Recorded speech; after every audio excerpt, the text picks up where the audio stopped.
भी किसी अस्पताल की अव्यवस्था देखो, जब भी स्कूल की बिल्डिंग गिरते हुए देखो, समझ जाना कि 70,000 करोड़ हजम हो गए। अपराध तो बहुत होते, पाप ये पाप है।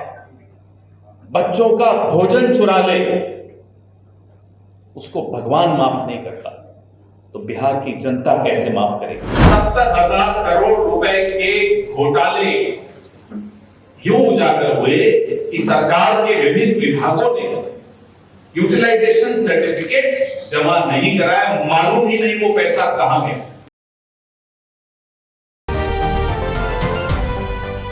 खुशखबरी ये है, ये एक ऐसी चीज हुई है जिसका एहसास बिहार के लोगों को नहीं है।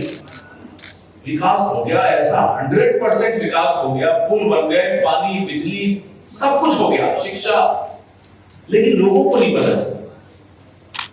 लोगों को क्यों नहीं पता चला? क्योंकि सरकार के पास हिसाब ही नहीं है। ये एक अनोखा प्रयोग हुआ है बिहार में, बिहार की सरकार के हाथों हुआ है, जिसका खुलासा सीएजी रिपोर्ट में हुआ। 70,000 करोड़। कितने जीरो होते हैं ये आप बीजेपी वालों से पूछें, उनको मालूम है, हमें नहीं मालूम। 70,000 करोड़ में जीरो की 70,000 करोड़ रुपए का घोटाला मोदी और नीतीश कुमार की सरकार ने किया। ये सीएजी रिपोर्ट कह रही है, हम नहीं है। और ये जो पैसा है,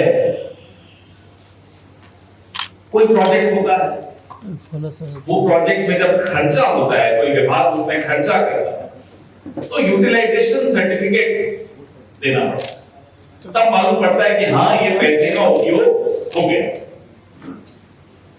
ये प्रक्रिया है। 70,000 करोड़ रुपए के यूटिलाइजेशन सर्टिफिकेट सरकार के विभिन्न विभागों ने नहीं जमा कराए। आप वापस सुन लीजिए, बहुत खतरनाक बात है। 70,000 करोड़, 70,000 करोड़ रुपए के घोटाले यूं उजागर हुए कि सरकार के विभिन्न विभागों ने यूटिलाइजेशन सर्टिफिकेट जमा नहीं कराया, मालूम ही नहीं वो पैसा कहां गया। अब खबरों में आता है पुल गिर गए, पानी में बह गए। यहां न केवल पुल पानी में बह गए, यहां 70,000 करोड़ आपका पैसा पानी में बह गया। और जो मोदी जी आकर दोनों हाथ यूं करके बोलते थे ना, कितना पैसा दूं बिहार को, 50,000, 1 लाख, 1.25 लाख करोड़, उस 1.25 लाख करोड़ में से 70,000 तो ये बट गए। अभी इस प्रेस वार्ता के बाद मैं, अभय जी ने कोई वीडियो बनाया है, मैं वो भी आपको दिखाऊंगा, आपको समझ में आ जाएगा कि किस किस के हाथ में ये, किस किस की जेब में ये 70,000 करोड़ रुपए गए। नीतीश जी तो चलिए, अब उनके लिए क्या बोले, लेकिन एक बीजेपी की तरफ से भी हैं हाथ की सफाई करने वाले, उन्हीं के साथ विक्रम और बेताल। तो वो जो बेताल हैं, उन्होंने कितना लिया वो सब आपको अभी इसमें मालूम पड़ेगा। पंचायती राज विभाग इसमें अग्रणी रहे, सबसे ज्यादा घोटाला पंचायती राज विभाग में। उसके बाद शिक्षा विभाग, शहरी विकास, ग्रामीण विकास, कृषि विभाग। बच्चों के मिड डे मील स्कीम को जो न छोड़े, उससे बड़ा पापी अपराधी नहीं, पापी और कौन हो सकता है। अपराध तो बहुत होते, पाप ये पाप है। बच्चों का भोजन चुरा ले, उसको भगवान माफ नहीं करता, तो बिहार की जनता कैसे माफ करेगी? हम ये देखना। ये जो कुल बजट है बिहार का, ये 70,000 करोड़, उसका 1/3 हिस्सा है, 1/3। सोचिए कितनी बड़ी रकम है। इस 70,000 करोड़ में कितने अस्पताल बन सकते थे, कितने ईमानदारी से पुल बना सकते थे, स्कूल बना सकते थे, बच्चों को शिक्षित कर सकते थे, कॉलेज बना सकते थे, क्या क्या नहीं हो सकता था इस 70,000 का, लेकिन नहीं हुआ। क्यों?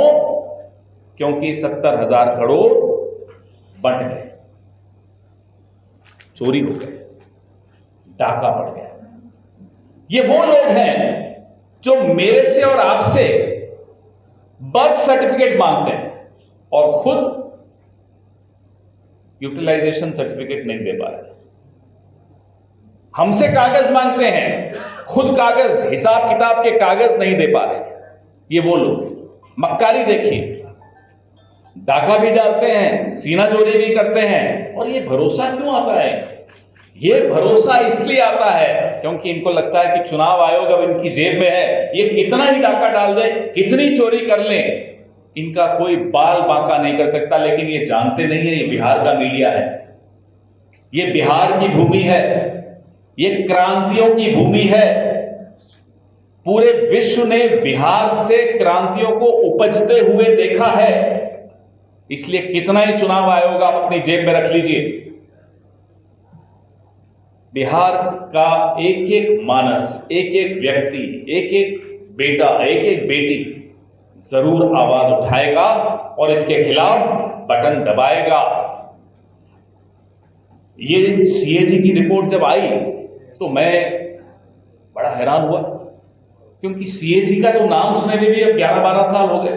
इसे पता नहीं क्यों सीएजी, हो सकता है कोई अच्छे लोग होते हैं अभी भी बचे होंगे जो डरते नहीं होंगे। काश ऐसे लोग चुनाव आयोग में भी होते। निडरता से एक रिपोर्ट निकाल दी। हमें बड़ी चिंता भी है सीएजी की, अब हमें बड़ी चिंता है उनकी जान माल ठीक रहे, सुरक्षित रहे। हम तो चाहते हैं उनको सुरक्षा भी मिले। अब क्या पता, इनका कोई भरोसा नहीं। बिहार के जब भी, अब आप लोग तो पत्रकार हैं, बहुत घूमते हैं, पूरे राज्य में घूमते हैं, जब भी किसी जर्जर पुल पर गुजरो, जब भी किसी सरकारी इमारत को खंडर बनते हुए देखो, जब भी किसी अस्पताल की अव्यवस्था देखो, जब भी स्कूल की बिल्डिंग गिरते हुए देखो, समझ जाना कि 70,000 करोड़ हजम हो गए हैं। और माफ मत करना, क्योंकि आप इन्हें अगर माफ कर देंगे तो इस बार तो 70,000 है, अगली बार 1,40,000 हो जाएगा, पता भी नहीं चलेगा।